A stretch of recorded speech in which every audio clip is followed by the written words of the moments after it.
Good afternoon, everyone. My name is Sarah Lopez. I'm the president of the Architecture Society. So on behalf of the society, we want to go ahead and give it like a shout out to you guys and say thank you for showing up to our lectures as well as the small little social events that we've been having. So thank you for that. It's highly appreciated. Today's going to be our last lecture of the semester. We're going to kick it off by talking about Gabriella.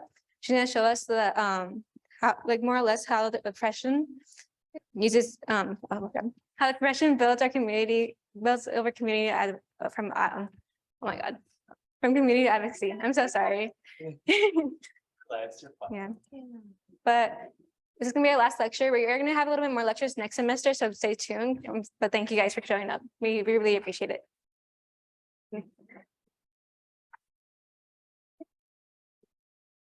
All right. Thank you, Sarah. Thank you. Thank you all for joining us today. It's a nice crowd here, and then we're waiting for some more folks to come down from upstairs. Anyway, as Sarah said, we do have Gabriella Bermea here today. I had a wonderful chat with her during lunch, talking about her education at the University of Arkansas. Yeah, I got that right. She is originally from Eagle Pass, Texas. And she told me that she ended up at the University of Arkansas via Texarkana. Texarkana? Yeah. Now I'll remember that because of Smokey and the Bandit. Good old TK. So that's how she ended up there. And she'll tell you more about that, her education and her involvement with the community in Austin. So I guess with that, I'll just pass it on to you and let you take it away. Yeah, that sounds great. And should I steal the clicker? Oh, here. Yeah, I can go jump over that way. Yeah. Well, hi, everyone. Thank you so much for having me today. Thank you, Professor Moreno. Thank you, Sarah, and thank you to the Architecture Society. I am very, very grateful to be here with you today. I think to say grateful doesn't really cover it. I'm going to share a little bit on my backstory and kind of how I wasn't set up to be doing well in architecture. And I'll give you that backstory. I'll be very transparent with you today. More than anything else, I want to leave you all with tangible tools to become better professionals than those before us. I want advocacy for you to really genuinely become empathetic architects. And I say capital A architects because I expect each and every one of you to go through the licensure process and join me as the less than 2% of licensed female Hispanic architects and the less than 10% of Latino architects overall. I hope you realize the power that can come out of this room, the change that can come out of this room. And I'm just really grateful to be a part of it. So today, my name is Gabriella Bermea. I'm a licensed architect in the state of Texas. I am an associate and design architect with BLK Architects in Austin. We primarily practice in K through 12 environments. So I get the chance to work in schools every day. And I'll share early on, I've always been focused on helping and serving my community, and my profession was just going to fall into that. Those were my big pictures. We're going to talk a little bit on designing, engaging, and then how to be an advocate for your community. Do I need to press down on this?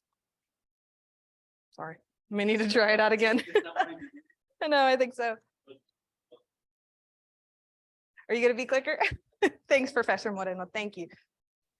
So I want to start off with this quote here. The most touching thing, this is a Calatrava quote. The most touching thing that anyone can say to me is that I've done something beautiful for the community. That's what I think we're driven to do. That is what I'm called to do. That's what I believe this room's called to do, is to make beautiful spaces for people to live in, to enjoy, and to celebrate. Go to the next slide, please. So a little bit of the agenda. We'll talk first on my personal perspective, because I don't think I can give you the full picture without giving you a little bit of backstory. And I encourage you all to do the same. I'm a past chair of Latinos in Architecture in AIA Austin, and we opened every meeting by saying who you are, where you're from, and what your background is. And I think that's a really powerful way to start a message. We'll talk about design and engagement specifically with BLK and how that integrates my pathway into schools and how I've been able to be engaged with a number of our public schools across Texas. Looking ahead to the future, that'll really be your tools on what questions you should be asking firms. How can you be an advocate as you go on to this next phase of life, which I think is going to be so important for you all. And then we'll dive a little bit into discussion and a Q&A because I want to answer any questions that you may have. Next slide, please. Oh, maybe not.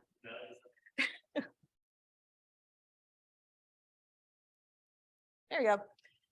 So this is from Borderless Studio. It says, how are we designing with and not for?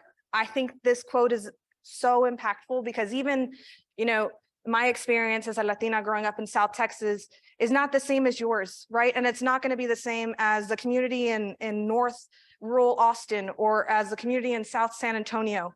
So it really is about how are we designing with our communities as opposed to just for them and handing off a plan. I think we can do better than that as a society. So we're going to talk about these really important elements of scale, of community, and of culture, because each one of them is going to be different no matter what area you practice in, whether you stay in El Paso, whether you come join me in Austin, or you're in a different state across the US. So here's my backstory. I kind of made a parabola across Texas into Arkansas. I originally grew up in Eagle Pass, which is a border town very similar to El Paso. We border with Piedras.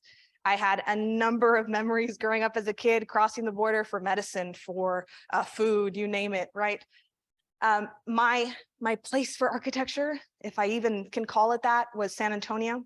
San Antonio was the closest place, and it was beautiful, so engaging, and you'll see kind of how I've came full circle in my time as a professional.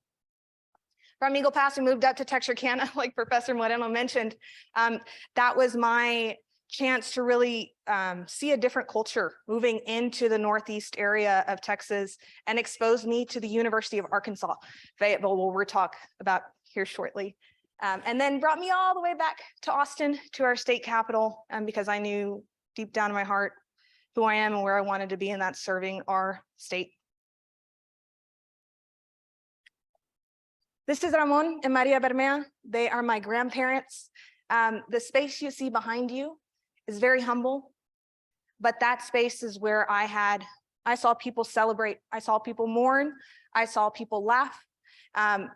The reason I bring them into this is because they were my driving force into saying, I need to serve others. They had this immense call to say, Gabi, I don't care what you do in your professional career, but you need to serve. You need to help. You need to build.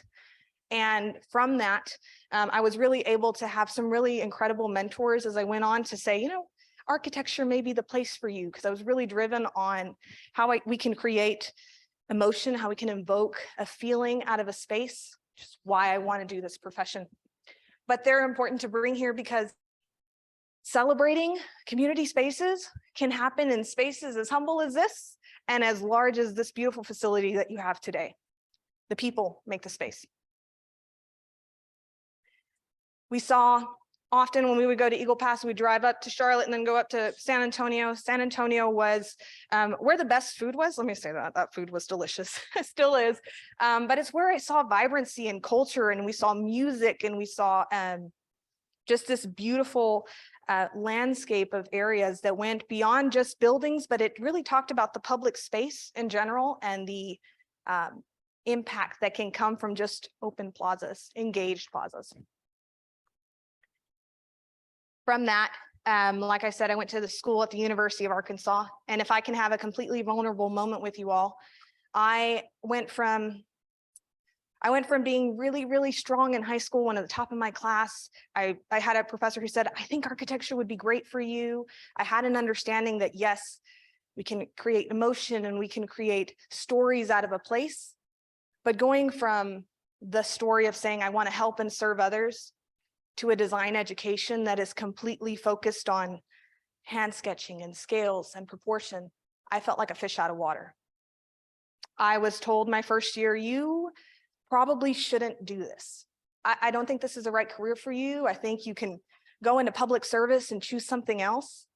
I don't know if it was my hard-headedness, my stubbornness that got me through school, but that moment to me was saying, no, I can do this. I have family that has told me I can do this. I have friends that have believed in me. My husband, Brian, who's behind us, that's actually how we met. We were in studio together. He played a big part in helping me become a licensed architect and finding success in Northwest Arkansas in my school time. Found some of my best friends. So I say this to you all with all my heart. The people around you, stay in contact with them.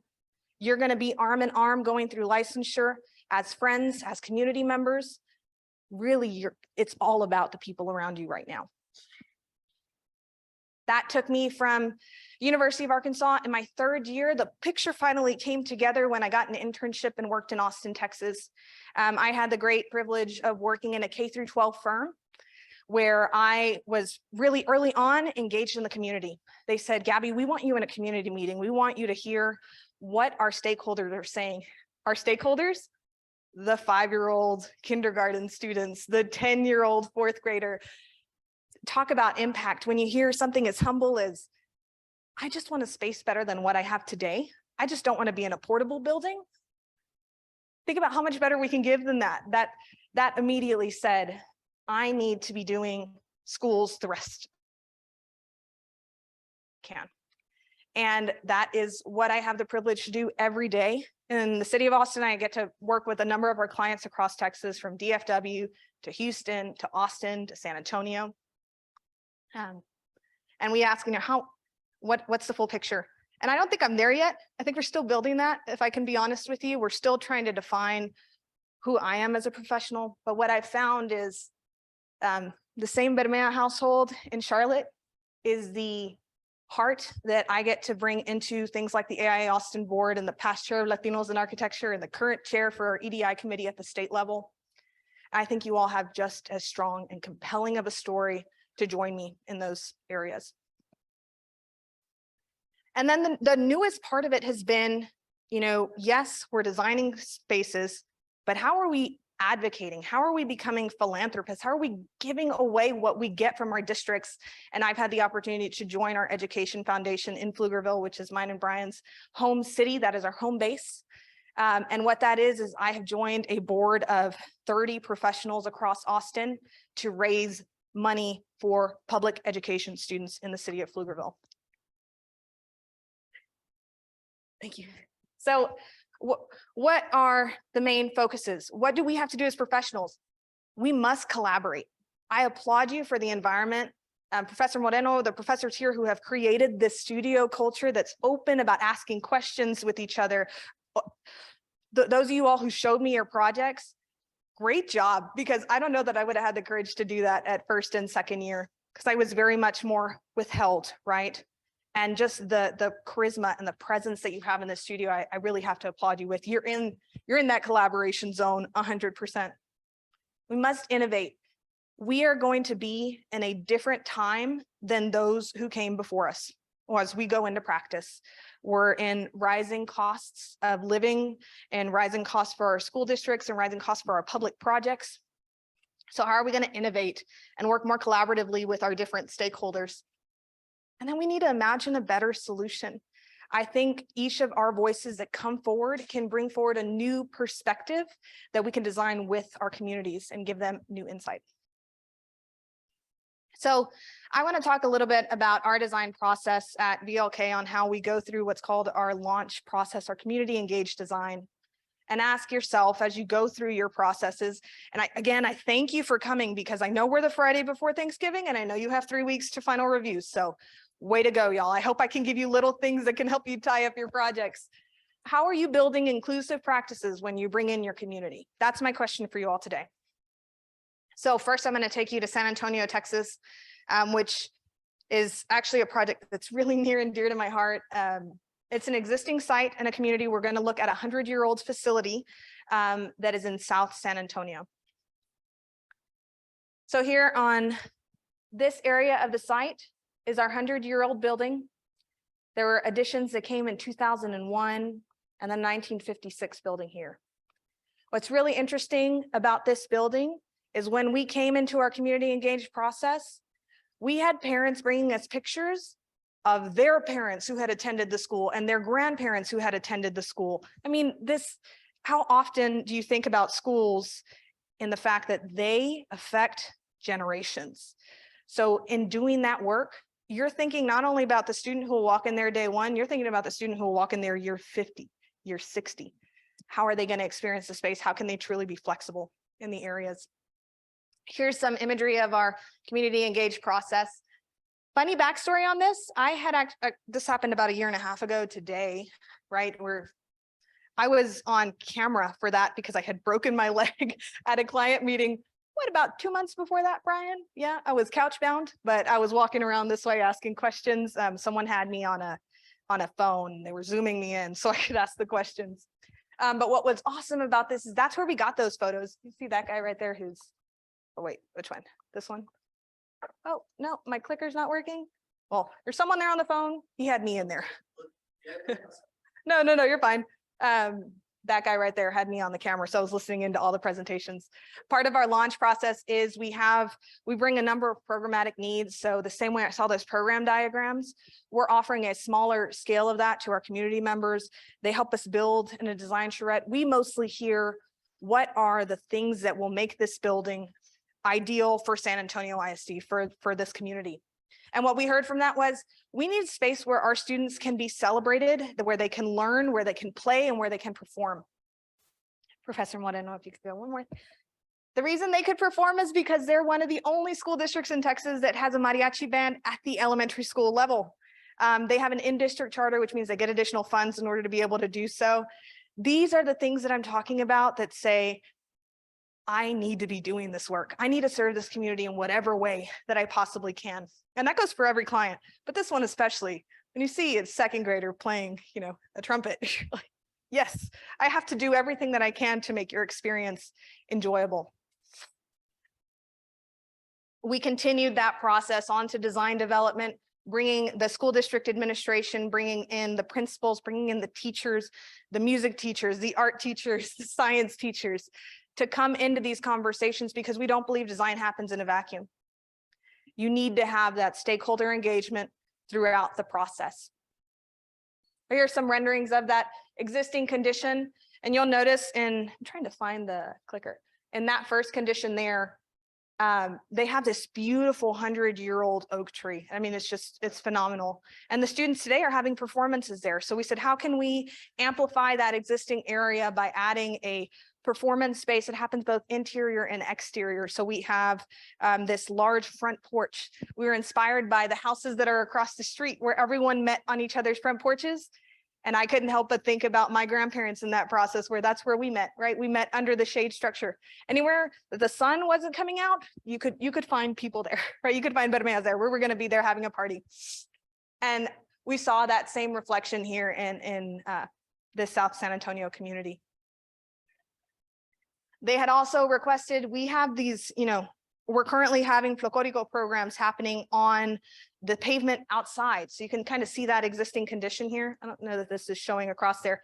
It's just pavement for 50 feet all the way across. We said, how can we improve that area? How can we shape it and make it a safe space for them to play and perform in and bring communities forward?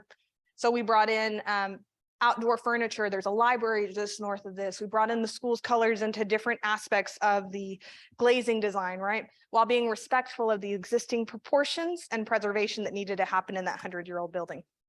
This one is still currently in construction documents, so that's why I'm not showing you the interiors, but there's some exciting stuff happening there too. That takes me to North Austin, and I'm going to show you Hutto, Texas specifically. Go Hippos, because that is where my parents live. My mom's an educator, and my dad has adjunct taught in the past. And what's really, to me, important about this is it's not often that you get to see the full picture. I grew up as a teacher's kid, so I spent hours and hours after school with my mom sitting and looking at the spaces that we were in, and honestly, space can invoke an emotion in you, whether that is joy, whether that is comfort, whether that is anxiety. And this was an opportunity, the opportunity to work in schools. Again, I'm going to reiterate this, is a chance to do that. Whether you are working on a K through 12 facility, or you go into community practices, or you go into whatever path, I encourage you to remember that, to hold that in your heart, that someone will be making their best memories here or their worst memories here. And that's the responsibility we have as designers, as architects in the field. So as I mentioned, in Hutto, Texas, this is a fast growth school district in Northeast Austin. Go to the next slide. This is a new middle school site that's happening just south of an existing area. Again, all of this is fast growth. So most of this development was not here 5 years ago, to give you an idea of the area. It is a very rural, almost farm town America. At least that's where it started. Go to the next slide. In our community engaged process there, we heard really early on, we have this stellar robotics team that we want to celebrate and we want to bring forward. Again, these conversations wouldn't have happened had we had these initial design meetings with them and gotten their full picture.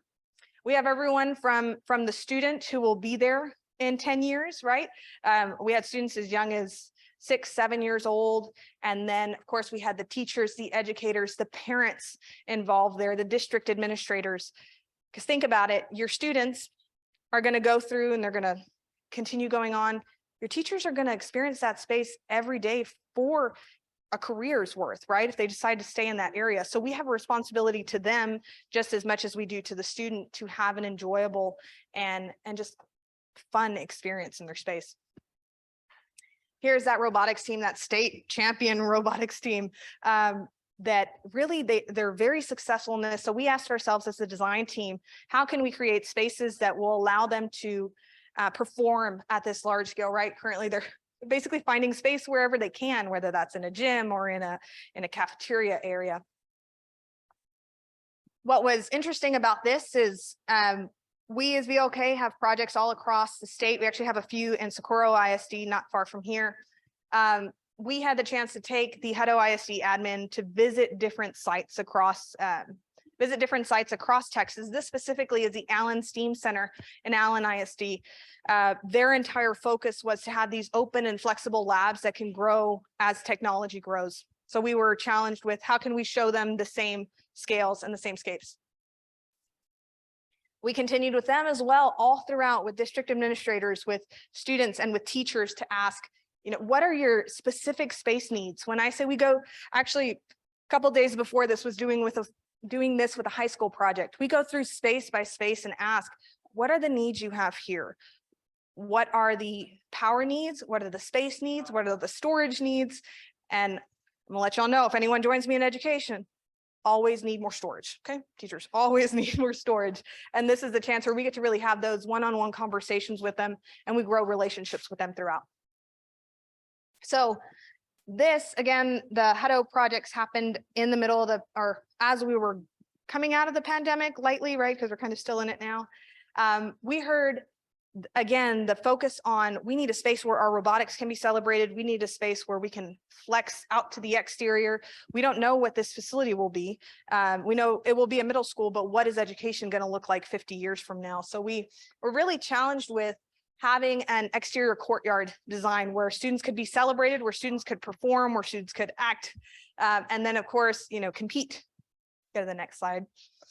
That brought that from the exterior, that is translated into the interior condition as well, as we discuss that what we're calling esports arena right north of the Hippo Nation. There is a seated amphitheater with a library behind it that allows for esports and gaming to happen, because that's one of the newest technologies, right, that our students are asking for. So I talk about our projects and I talk about our relationships with our clients, but I think just as importantly is your growth as professionals. So as we build externally, we must also look internally, and this is from a firm perspective, this is from an individual perspective, and how we can develop self-agency within our teams. I think it's just as important to consider your development with your clients as it is for your firm's development in you, or your development as a professional. So I'm really going to dive in on that term of self-agency. So let's look ahead. Let's talk about emerging professional friendly firms. These are going to be questions that I would challenge you to ask as you are looking for new opportunities, because it's a matter of time before they come your way. So let's talk about the structure of questions that you can ask while you're in an interview. I believe interviews should be discussions, right? They shouldn't just be one way. They should happen as a dialogue. So to prevent yourself from being in a situation where you're at a firm for years and they're not supporting you in the way you really can be as a professional, there are questions we can start off with. Does the firm support emerging professionals to develop and lead new programs or committees? And these questions, I'll have a QR code at the end. These are pulled from the Emerging Professional Friendly Program at AIA Houston that I think has done a really, really great job at developing questions for professionals to ask, and then also ways for firms to look internally to say, are we really being equitable in our practices?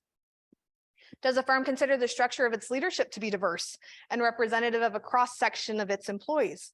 That's going to be really important for you to ask when you're, again, in an interview situation, and you can say, do I see myself in leadership? Can I have those conversations? And if you start noticing any shutting down or not wanting to answer them, maybe that is your red flag that you need to find the place that's the right place to be, and that one may not be it. And that is just, that's the fact of the matter. There are so many different routes for you. And again, I want you to be better off than I was. I want you to be better off than a majority of the professionals who may not be able to ask those questions. I want to be that resource for you. So does the firm have formalized written standards that outline the benefits of salary increases upon the completion of licensure?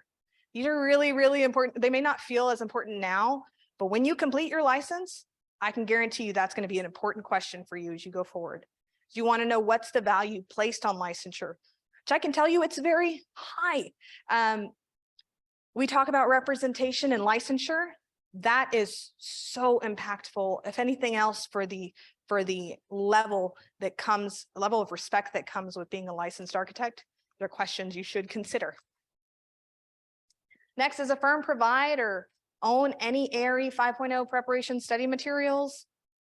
But the ARE 5.0, for those of you all who are, I see the destination architect paths up here. That's exciting. But those are your exams that you need in order to become licensed, right? There's the education, exam, and experience elements. Does the firm provide reimbursement or cover licensure fees for emerging professionals? There are a number of these. Like I said, I'm going to pull them up, or I'll provide the QR code at the end so you can ask these questions, or you can have them for later reference. And does the firm reference the AIA compensation guidelines? If you haven't seen those, you should, especially if you're looking for internships, because it can give you an idea by region. What the AIA compensation guidelines come from is a survey of firms from all over the US, and you can actually define it by regions. So like if we are in the South Central region of the US and I am intern 1, what's the salary expectation that I can look for? So here are more references. If you want to go to that QR code, that'll take you to the AIA Houston website where you can click on it and see this entire questionnaire. Really, that questionnaire is developed for firms to ask. I'll step out of your way so you can see that. But it's a good way to build your interview questions for your firm or for your interviewing firm. Because guys, you can be competitive. You are just by your story alone. So take the time to have that self-agency and ask the appropriate questions as you're going forward. Never end an interview by saying, I don't have anything for you. Everything went great. Have at least one question. Compensation guidelines, if anything else, that's a good one. Okay. So I think one of the greatest elements we can bring a firm, right? Because it's a two-way street. They can give you professional development. You can give them a package and process, right? So I greatly encourage you to ask the question of what is your why? I'm a huge fan of Simon Sinek, and if you want to go to the next slide, his statement behind it is, our why statement is a compelling higher purpose that inspires us and acts as the source of all we do. The reason I ask you what your why is, because that will make you a stronger professional. My entire why was to help and serve our communities that we're involved in every day. Notice architecture wasn't in that at all. I knew I was called to serve. I knew I was called to help. And thankfully, the architecture profession worked out for that. But I think there's so many other venues that you can look and you can explore if you know what your why is and you know what your guiding light and your guiding purpose is as you move forward as professionals. So I want you to take a moment and reflect and ask yourself, what's your impact focus area? What is it that you all are doing today that gives you the most interest and the most drive? What I want to say brings you joy, because it's pretty close to that. It's the thing that says, I am energized when I get the chance to talk with students. I'm energized when I get the chance to help others be better at what they do. Ask yourself those questions. And then, how are you adding value to others? How are you improving their experience, their way of life? That happened through architecture for me. That happened through the built environment. So I would be remiss to only talk about the practice, because I think just as equally valuable is this concept of the citizen architect, of volunteering and advocacy that we have to do. If I stayed behind a desk all day and designed and never came to the client meetings, never came to projects like ACE and volunteered with things like my AIA board, I wouldn't have the chance to have this dialogue, to have this conversation, and hopefully act as in service to you all, as reflection of yourselves, or as reflection of something that you equally hold as high value. So one program I'm incredibly passionate about, and I mentioned it earlier, is the ACE Mentor Program of America. It's actually Professor Moreno sat in our lecture earlier, I guess, at the end of October on the TXA stage, as we talked about the impact of ACE Mentor itself. What you see behind you is the Ann Richards School for Young Women Leaders. This is a school in Austin that services the entirety of the district of about 85,000 students. So they select a number of girls for a 6 through 12 school. And in doing so, we've been partners with ACE. Ann Richards has been partners with ACE since its inception in 2015. And what we've been able to do to date is to partner with them in getting credits for their students to actually complete the ACE program, and then get engineering credits and go on to become licensed engineers, licensed architects, or become construction professionals. This was our graduating cohort of last year, where we had over 85 students from all across Austin. To give you an idea, that goes from the Hutto, Texas area to as south as Hayes County. And that's probably 75 miles either way. And they meet us right in the middle and come to experience this program. Last year, we had hybrid of virtual and in person. This year, we are entirely in person. We have actually what's going to be one of our biggest graduating classes yet, of about 100 students. And again, the Pflugerville Education Foundation, this was one of our campus surprise grants, where we gave $20,000 away to two administrators as a part of their campus grants. I want to encourage you to be philanthropic, because the students in that area who got to witness their teachers crying because they got these checks to do better for them, there's nothing like it. There's no better feeling than having that. And I stress the importance of volunteering, because it can really build leadership skills for you before your firm even has you ready for that yet. You know, I had the opportunity to dive in, become a board member for ACE, become a mentor, go through that process, and then actually get to share it with AIA Florida earlier this year on a panel of two fellows. Actually, this is like the highest achievement that you could receive in architecture. I had a friend who advocated for me and said, I think Gabby needs to be a part of this panel. And you know, you have the opportunity to step into these new stages by volunteering, by being an advocate for others, to say, there are a lot of firms who may challenge that and say, oh, I don't know if, you know, are you being too distracted by volunteering? You bring so much benefit to a firm when you can practice these skills in a nonprofit environment. Again, this was us. Actually, all three of us at one time had worked at the same firm, and Laura went off to become a partner at a firm in Houston. I went off to VLK, and then Samantha on my right is with Stantec and DFW. We represent 3 different regions of Texas, but we all came together with one goal and one mission of improving our licensed architects, improving licensed engineers, and improving our construction professionals across Texas, and really talked about the impact of ACE Mentor of Texas specifically, that's given over $1 million to our students all across, actually over 4 million. ACE Plano DFW alone gave $1 million in their 20-year history. So in the advocacy part, I want to take a moment to personally invite you all to Austin with us for Advocacy Day for Architects Day, where we get the opportunity to partner with, we're in a legislative session right now. This only comes by every 2 years. And what Architects Day is it's an opportunity to speak with those legislatures on safety in schools, on the legitimacy of calling yourself an architect, on the entirety of that. How often do we get to meet with our congresspersons, with our congresspeople, and show the value of being an architect. So this will be in Austin in February. Registration is open, and I can get Professor Moreno that link. I know I'll be there loud and proud. You get the opportunity to actually work with your congresspersons on bills and then speak and give testimonies on the floor. I mean, that, like, to me is one of the most exciting things. You get the chance to be representative and represent your background and your field in a really robust environment. Okay, so the major takeaways, what I want for you more than anything out of today is to take these home with you, to empower others in your career. Constantly ask yourself, how am I empowering the voices of those around me? To build self-agency, and self-agency, I mean, you have the confidence and the courage to take on whatever is thrown at you, and I can guarantee you many things will be. And then to voice the needs of the community. You have a response, like the title of architect and the training that comes along with being an architect. You have the chance to be a voice for those who may not be able to speak for themselves. Take that home with you and take that responsibility on.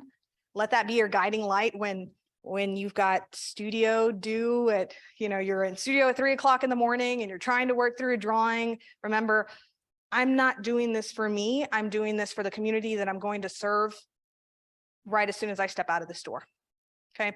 You carry that badge of honor with you everywhere you go. And then I want you to become licensed architects with me and come join us at TXA when we have, this was VLK at our newly licensed architect ceremony. To say I'm proud of this group is like not even close. We had all challenged each other, throw down the gauntlet and said, we're going to become licensed this year. And a number of us did. And that is just so exciting to me. We represented 7 of the 22. And I kid you not, our COO was in the back saying, I'm going to start chanting VLK, VLK, because we were so excited. I mean, how exciting is that? We all had the chance to whoop and holler for each other as we walked across the stage. I expect to get an email from you when you get your license, Professor Moreno, if you see them all on it, and say, I'm going to be rooting for you at your newly licensed architect convocation, because it is a joy to experience. And I think it was even more special for me because I got to experience it in El Paso earlier this year. So I want to leave you with this. We have a call to be transformational leaders within our community. We need to invest in others with generosity and make spaces for voices to be heard. Okay, and with that, thank you so much. I have my contact information here. If any of you want to come and talk and ask questions, I'm more than open to it. I just want you to be better off than I was when I started, and I was very lost when I was a first and second year student. And I'm really thankful for the community that I got to build to my time. Thank you for making the space for me today.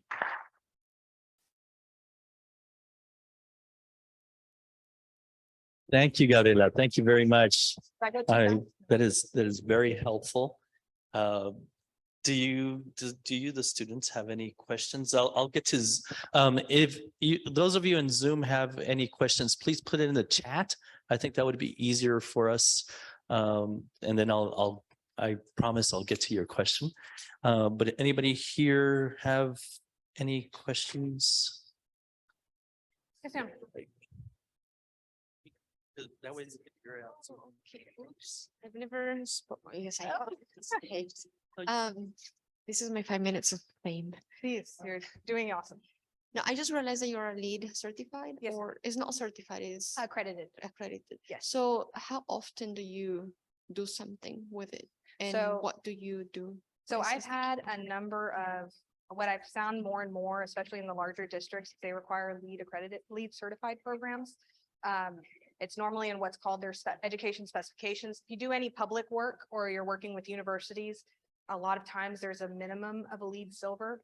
So when graduating school, actually before my 5th year in school, I said because of my internship experience, I had a fellow coworker who said, you need to go after this. And she gave me the lead study materials that's really focused on energy usage and then also sustainability in design, for those who don't know what LEED is. And I had the opportunity to get my green associate in my 5th year and then get my accreditation the following year. It's 2 exams. And I'd say I get to use this every 2 projects, every 3 projects. It depends on the district, because more and more are focused on having sustainable facilities. Now, I'll say there are a number of other areas, so you don't always have to go with LEED, but you can think sustainably from the forefront on things like orientation of your building, on things like materials. We're not getting metal panels from Switzerland. We're going to think about our local materials, think about our local context. And sometimes that gets you through where you need to be. I'd say every project we think sustainably, about every 5 are probably a LEED accredited project or LEED certified project. Of course.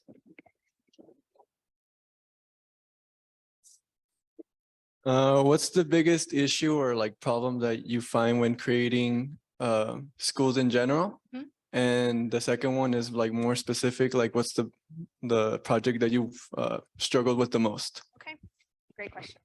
I'd say as far as the biggest struggle with projects is you're working on a project for programs you don't even know will exist yet. That's a pretty difficult place to be in as a designer specifically, and that's where most of my time is to say. But where I find that is I lean on entirely with our school districts, with our administrators who are in the thick of it every single day. We're saying these are what our students need, these are our community's needs, and that goes back to that designing with and not for. I think if you start to place your own wants and desires on a building, it very quickly just is so much friction across. If you notice that, go back to that initial group of stakeholders and say, where did we get off track? How can we move together forward? And then your project will move seamlessly. Where I'd say to your second question, remind me again the second question, sorry. Started thinking safety and security and I was like, not right now. Remind me of the second question.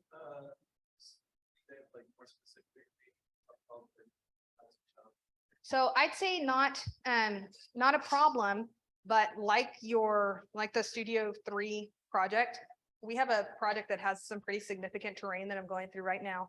Has about 60 feet of fall over 95 acres and 450,000 square feet of a campus building. Not a problem, but it is a lot to put onto a site while you're trying to be respectful of existing conditions. We're also heavily wooded. We have a number of, there's a federal mandate on it because of a certain type of bird. Like there are just a lot of factors that come into the site design that myself and my senior designer are required to take into account and to think of. I wouldn't call it a problem, but it's definitely been one of the more challenging projects that we've seen thus far. Still exciting, and I still think it's going to be a beautiful building because of the community engagement that we've had throughout, but it is learn how to work with your site. That's what I'll say. Learn how to work with your site, and siting is so important. Thank you. Anybody else?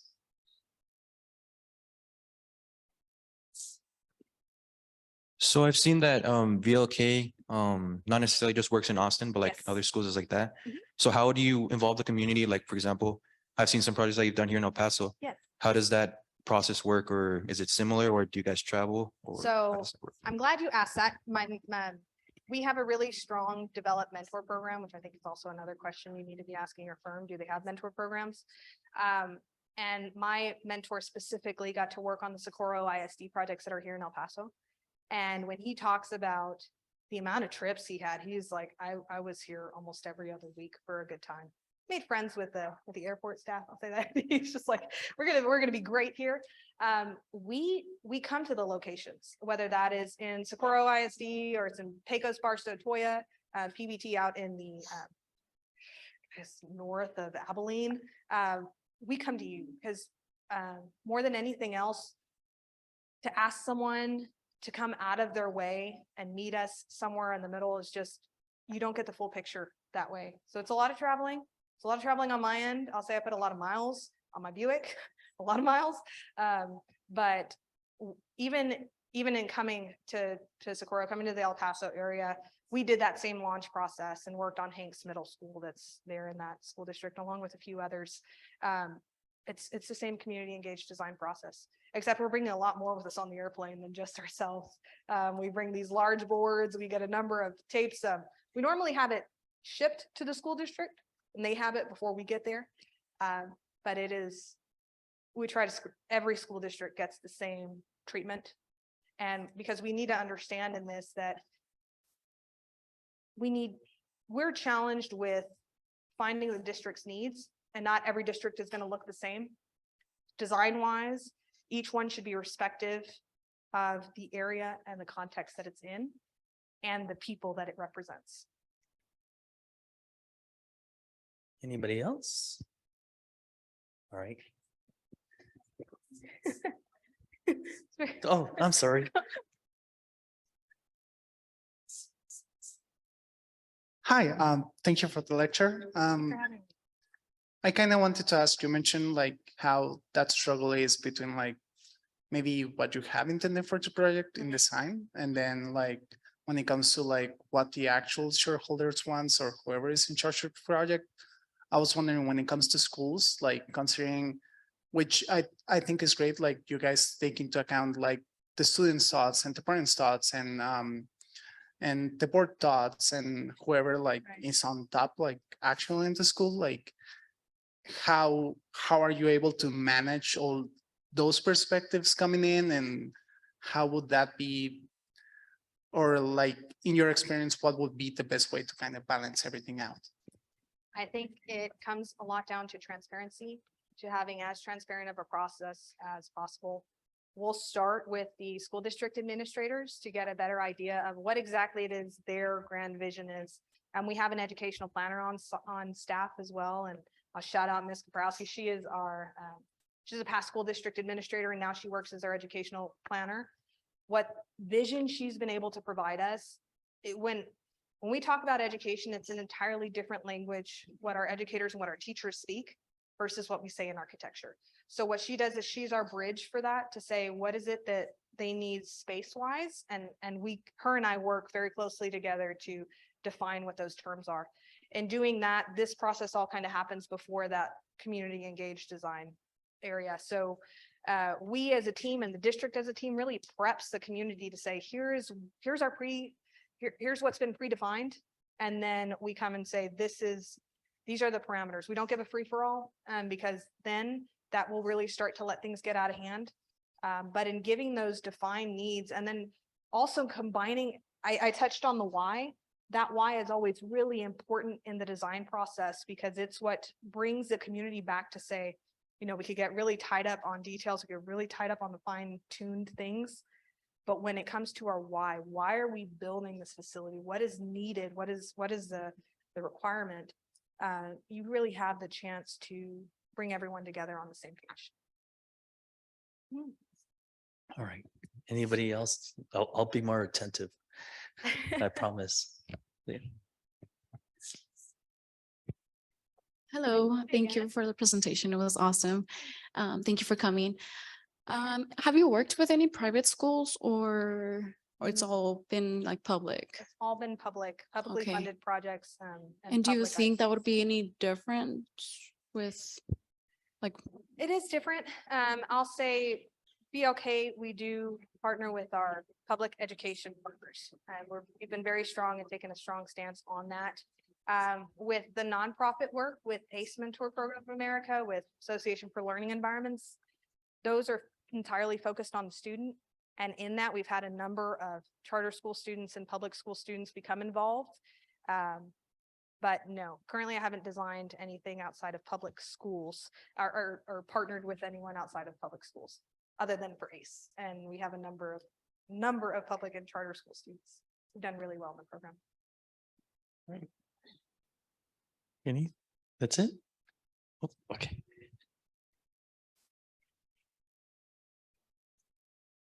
Hi, thank you for coming over this evening. On behalf of all the students here, we're all grateful for your time that you've taken to teach us a lot of the good stuff, right? Thanks for that. My question for you is actually, what moment in your life or in a particular project that you did you realize that this is a definitive moment that you felt that architecture was the right calling, or this is the right place or the right path to go on? Yeah. I think it's something that gets reaffirmed consistently with me. But the first moment that really was a defining factor for me was the San Antonio projects. Getting the chance to come into a community where you had a student grab you on the leg and say, "Are you an architect?" Almost made me tear up. I'm not going to lie to you. It was a chance to say, "Yeah, I'm supposed to be here. I need to be on this stage." We have a number of our principals who are also Latino, who are Latina, who do really well in the process. And for me to have that reaffirmation has been incredible, and it'd be incredible to see. But to have the student come up to you and say, "I want to be an architect because, you look like my mom, like I could do this." That to me is, and that probably sounds so cheesy, but having someone say, I can do this because I see myself in you, there's nothing else like it. There's nothing else like it. Anybody Fair else? question. I didn't see any on Zoom, so thank you very much for joining us. We really appreciate your time. Oh. Was there another one? I'm sorry. You already asked. Ask them all, ask them all. Sorry, one last one. How was your experience with getting licensed? Oh, I'm so glad Talk you to me about asked. It was hard. It was awful. I say that completely genuine. I went to school and I was like, not doing well here. And they told me, "I don't know if you're supposed to be doing this." Got out of it and ended up doing really well at the end of school and finding my voice and finding my passion because of my experience in internships. And then I got to graduating. I was like, yes, we're moving 100 miles an hour. I'm doing well in my work. Let me take my first exam, and I failed it. Well, great. We're doing this again. I took my second exam and then passed it. I'm like, yes, awesome. This was difficult. You do it again. And over 2 years, I had 15 fails and 1 pass. And to tell you that hurt is to say the least. Because it again felt like we've hit failure. How am I supposed to move on from this? But when you realize that in the exams, you can't think of a failure as a failure. You have to think of it as next time. That just means it's not this time. That means it's next time. That means it's next time. That shifted my thinking. I found a study group with a really good friend of mine, the friend of mine who brought me to AIA Florida. She's a board member there. Her name's Shadia. She said, we need to get together and we need to do this. So we came arm in arm, and I found, and she was actually one of our studio members. We had another counterpart in New York, and the 3 of us came together and joined arms and said, we are going to do this come hell or high water. And we pushed each other. We were studying hours a week and finally got on momentum, and we were passing. PA got passed, and then we got PPD passed. These are difficult exams. And then you come into July of that year. Remember, I mentioned I broke my knee. Okay, I was halfway through my exams and I had 2 more to go, right? I had 4 done, I had 2 to go. And when I tell you I'm grateful for remote proctoring, I'm not kidding. I was taking my exam in a brace with my leg hanging up. But like we said, hell or high water, you're going to take that test. And thankfully it was a forced stop for me because you saw the volunteering and advocacy, and I didn't talk about like 5 other things that I'm involved in. That was my chance to say, we need to just focus and do this.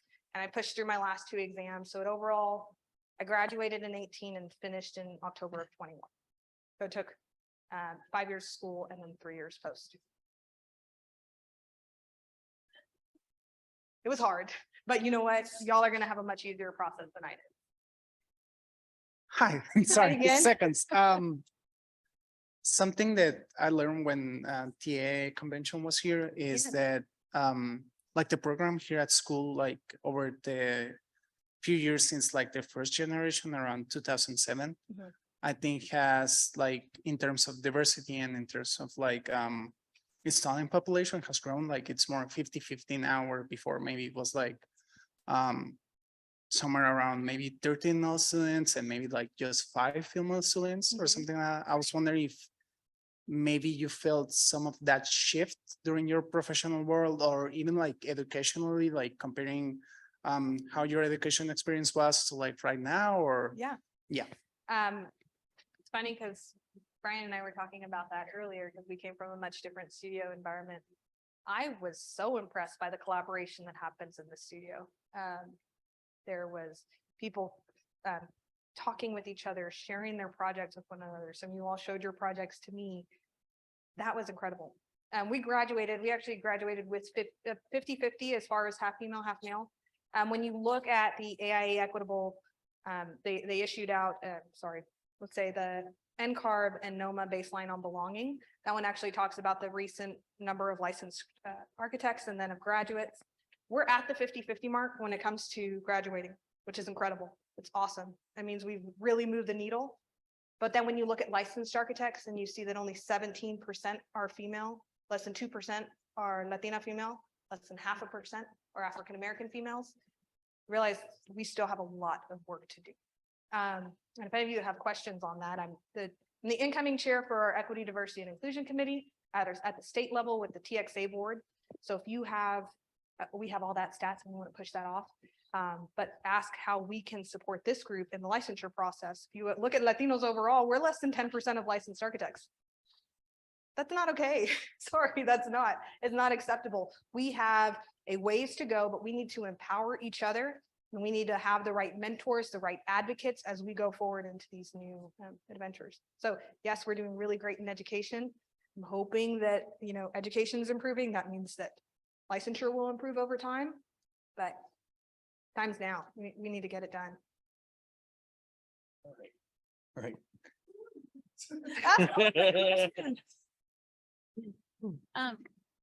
Sorry. No, please. How was your experience with your internship? Yes, so yes. I actually, the young lady who was in the red hair in that picture earlier at TXA, she was my mentor lead. When I came on board as an intern, I actually was with Stantec for 4 years before coming over to VLK. And it was a very, very developed program. We partnered with the Boys and Girls Club of America, and we had a camp that we were designing, right? And we had real clients, so we presented this to. So our Austin group came together and did something. Our Houston group came together, our DFW group. That to me was like, here's my real client. And at the same time, I got to work on a new high school in the Austin region. And they were so open with everything. And the way I came across the internship, to be all honest with you, was Google. I am very much a person of faith, and I do believe there's divine timing for certain things. I was supposed to be at the Public Utilities Commission, and now I think like if I'd have done that, it would have been a totally different path. I joined Stantec. I had a call, an interview. It was actually finals week of my 3rd year, and the office manager at the time called me back like 2 hours later and said, yes, come on, we'll figure it out. When you're here in Austin in a couple of weeks, we'll have a spot for you. And that was like the first time I've had a manager really see me and say, you are going to do great things in this.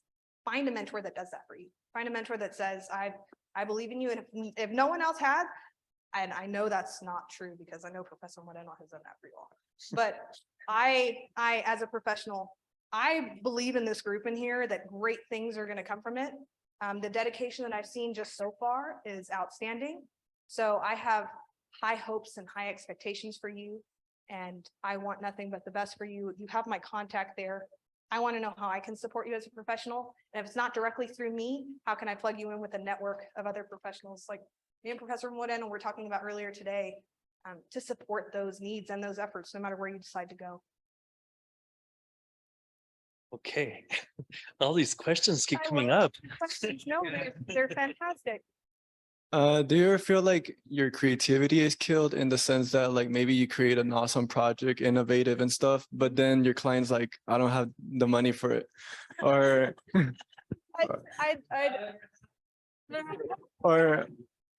or it could be in the sense that like I know there's teachers here who work in firms and they say, oh, we wanted to create schools here, but then the city doesn't want it.